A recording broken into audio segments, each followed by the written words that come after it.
In the next section, we'll look at the implications of having such a pseudo-random generator before worrying about whether or not we have one or how likely it is that these exist. And then we'll look at some constructions. The specific constructions we'll look at in the next section is from Nisan and Victorson, and it's ticking exactly what we hypothesized in the previous section, namely that there is some Boolean function that has exponential hardness on average, and we'll show that this indeed implies a very strong pseudo-random generator of essentially an exponential number of bits. So the formal statement we'll show is this. Under the assumption of this hypothesis, and we can actually weaken it a little bit, the hypothesis that f is in NP, but it's good enough if you can just deterministically compute it in some exponential time.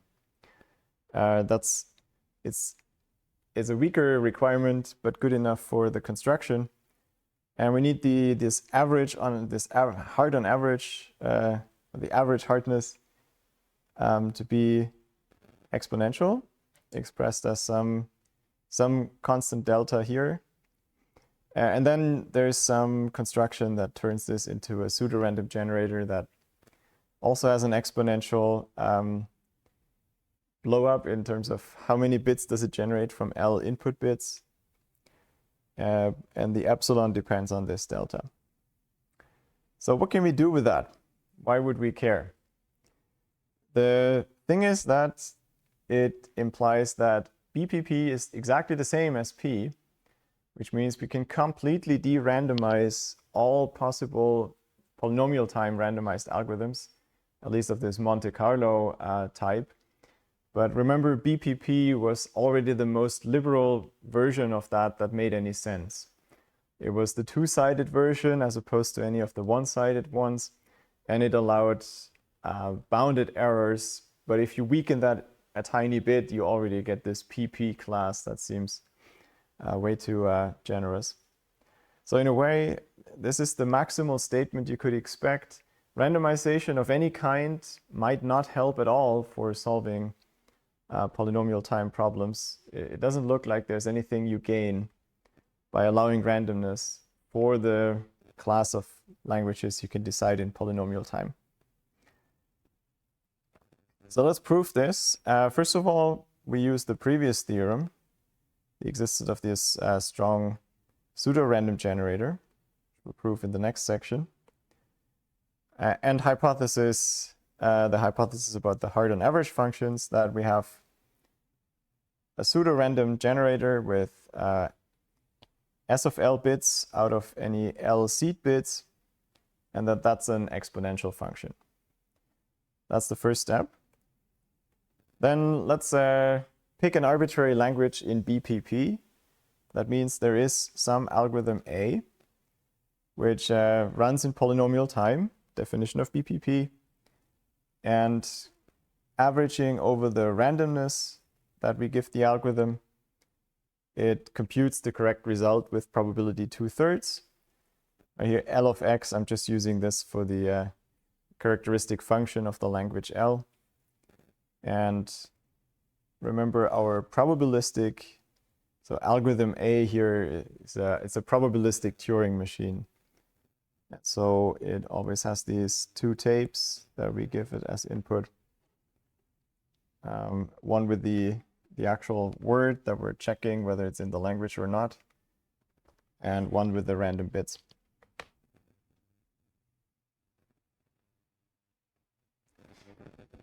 Okay.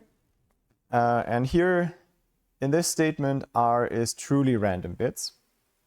And let's use M for the number of random bits that this algorithm A is using. And all we'll really need is that the number of random bits is at most the running time of the algorithm, which is at most some polynomial. Okay. Now we apply the de-randomization trick from before. So out of this probabilistic Turing machine, we construct a deterministic Turing machine where we run A, but on pseudo-random bits generated with our pseudo-random generator. So we have some seed bits set, but these are only L. And then we generate an exponential larger string G of set using our generator. And if you work out what the parameters have to be, we want that M is covered by S of L. We want the generator to produce enough pseudo-random bits to run our algorithm. And so you pick your L such that this is n to the c. And then what you have to do for that is pick a logarithmic number of bits. And essentially the rest we've already somewhat checked, that then the algorithm runs in polynomial time, because the c divided epsilon is just some constant. So we'll simulate this instead of actually using a random seed, we just go over all possible seeds, generate the long string of random bits, and then run A on all those and do a majority vote. So same idea as for a few slides back for de-randomizing algorithms directly. But what we de-randomize is the seed of the pseudo-random generator, not the entire random bit string. If you check, even though the pseudo-random generator had this statement that it runs in exponential time, that was exponential in L, and that's logarithmic. So again, that's polynomial time. And step 2 only does n to the c different seeds. So the whole thing runs in polynomial time, which means the algorithm that we get from there is a p algorithm. What we still have to check is that it actually computes the right function, that it accepts the right strings. And the intuition that you should keep here in mind is what we change from the standard, from the trivial de-randomization is just that we now use pseudo-random bits instead of going over all possible random bits. And so the intuition should be, this is okay because our algorithm A is relatively efficient, and so it shouldn't be able to distinguish between these pseudo-random bits and the truly random bits that we previously defined it with. More formally, what we'll do is a proof by contradiction. So we assume that it would not correctly compute the language of x. So there must be some input, or actually an infinite sequence of inputs. If there's only finitely many, you could patch it. So there must be an infinite sequence of x's of increasing sizes then, where the algorithm, where B produces the wrong result, which means the majority vote must have failed, which in turn means that if I look at my original A and I use the pseudo-random bits, I have less than 1/2 of, so really B of x was false, right? So the majority vote has failed.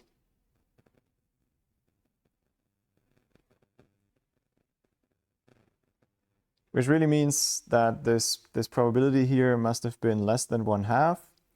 But of course, 1/2 is also less than the stated number there. And that turns out to be the original guarantee of A, and then the slack that we allow as a difference between what an algorithm is doing on the real bits and on the pseudo-random bits. So if B wasn't correct on input x, then we would have this. We would have a different behavior for A on the pseudo-random bits than on the real random bits. And that intuitively means we can distinguish the two, the random bits and the pseudo-random bits. So we have to construct a circuit to do that, because again, pseudo-random was defined I think it would be lovely to have the definition here again.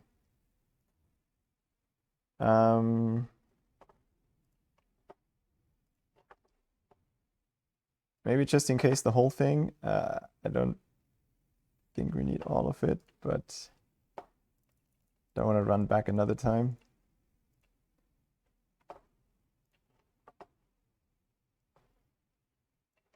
I'll just put that here. For now, it'll go away when we flip pages, but okay. So the thing is that we have to show to arrive at a contradiction is that somehow we can build a distinguisher. So we have to find a circuit C that's small enough where the difference in behavior is bigger than this 1/10. That's what we pick for epsilon. Okay. Now, intuitively, C is easy. It just computes these things. It computes A on X and random bits.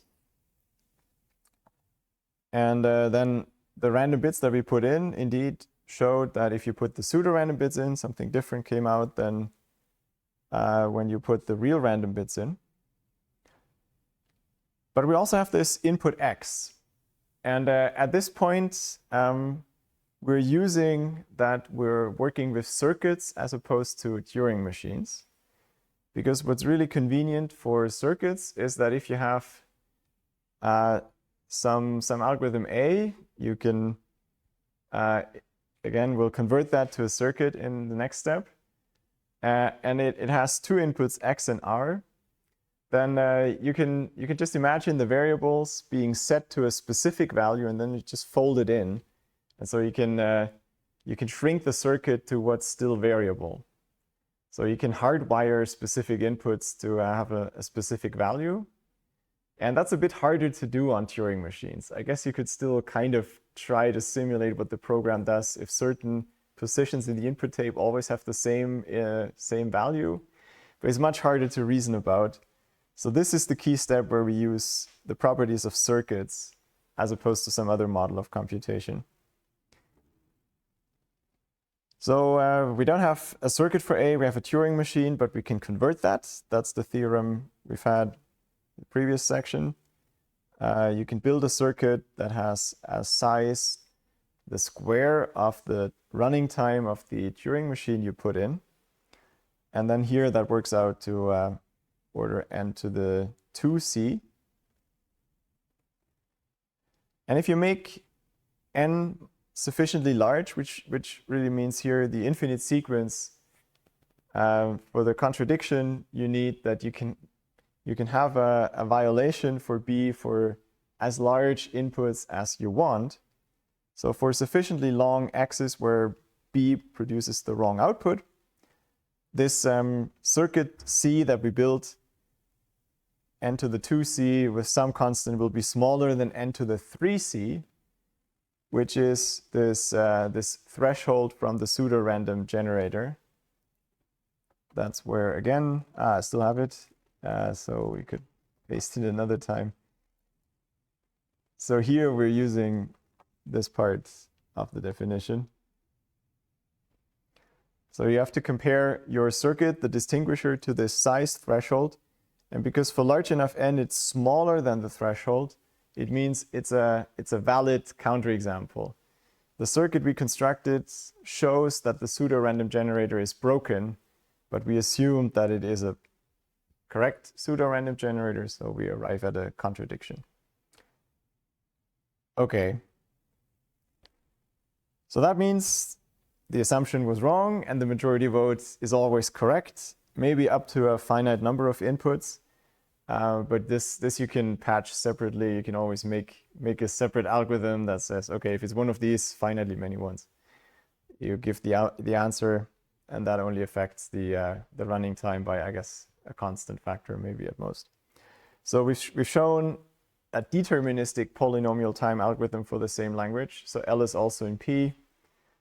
We started with arbitrary L in BPP, and we've shown L is in P, so the two are the same.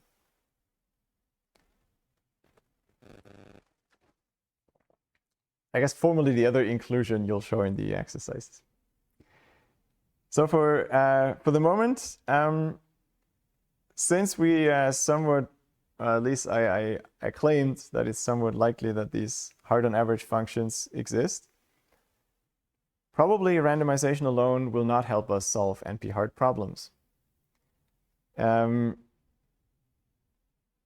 That's maybe a bad news, but I guess it's important to know, because if nothing's more frustrating than not solving a certain task, like designing an algorithm for a certain problem using a certain technique, and then finding out that there's good evidence that what you tried is actually impossible.